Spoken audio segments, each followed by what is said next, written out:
Okay, screening tests explained. It is Colorectal Cancer Awareness Month. Let's talk about the different ways that you can screen for colorectal cancer. As you know, the gold standard is colonoscopy. Colonoscopy is a test where you clean out your colon. We look at it directly with our eyeballs using a camera to look for things, polyps, masses, any other abnormalities, which we can remove at the time if we need to. We can take biopsies at the time if we need to. The reason it is the gold standard is because, like I said previously, it is not only screening, it can be diagnostic, it can be preventative, and it can be treatment.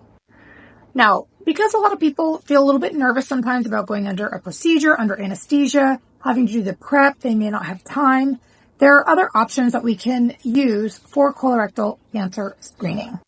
Both of these involve investigating the poop. One of them is called a FIT test, F-I-T. A FIT test is essentially a chemical test that looks at your poop to look for hidden blood.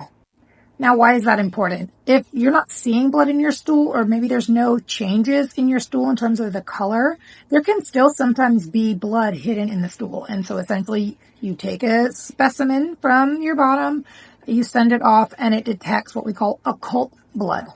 The other one that people know about is called the Cologuard. They send you a kit in the mail. They tell you how to, prepare your poop, to put it in the cup, and to send it back to them.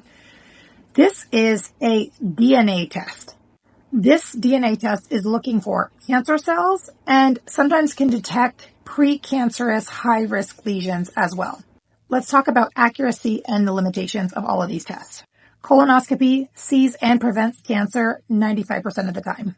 Now, Cologuard, 92% of the time, can detect the cancer. It cannot prevent it.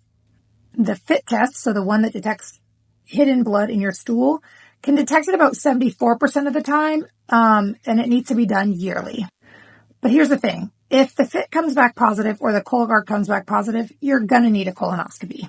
So when it comes to colorectal cancer screening, while my personal preference is for people to get a colonoscopy, you have to weigh the risks and the benefits.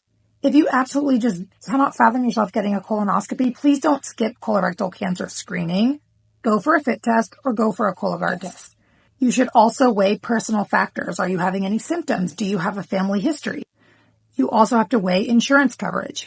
Oftentimes they'll pay for a Cologuard every 3 years, but if your Cologuard comes back positive, sometimes they will not pay for the colonoscopy that is then required after a positive Cologuard test. The most important thing to do is arm yourself with knowledge, figure out which one is the best for you, but please, please do not skip colorectal cancer screening.